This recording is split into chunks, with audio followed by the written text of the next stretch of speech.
Hey guys, Justin Conoco from theclosers.ca here and Grogan Conoco Real Estate Brokerage. Just wanted to give you our August market update.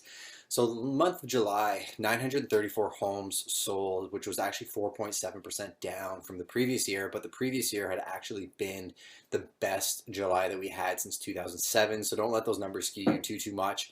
Market's been very active. The best selling type of home is actually a two-story and then followed by a bungalow and then a ranch. Still a fun fact for you. And the average sale price of a home is 283,900 or $283,593. So London, Ontario is still considered to be one of the most affordable places to live in, and those numbers kind of reflect that.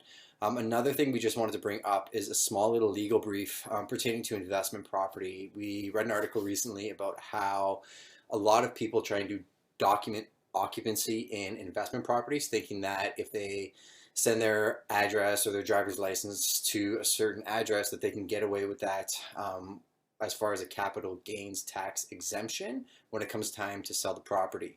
What that means is if you own a piece of real estate that's an investment and you live in one of the units and it's your primary unit and you go to sell that, you're actually exempt from capital gains tax. But if you have a couple holdings and you're making a commercial profit from that and you go to sell them, you have to pay what's called capital gains tax because it's basically proceeds from running a business.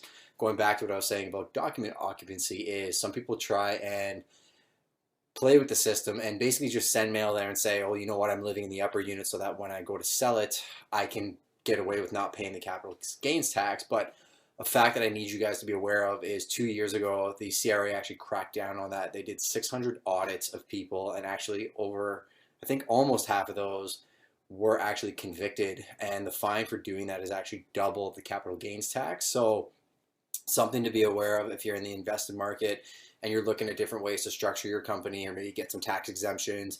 Maybe something to think about is sitting down with a good lawyer and structuring a company that's what they do. That's what the company does, and you can put the money back into the company and save your money taxes that way. There's a lot of different ways to skin that cat. Let us know. We actually have some really good professionals that can guide you along.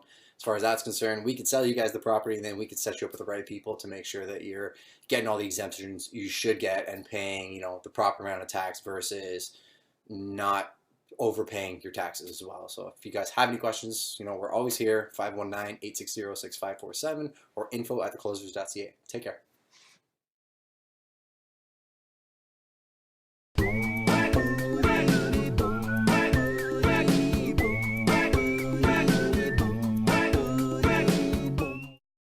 Dual agency is when a particular real estate agent or broker represents both the buyer and the seller.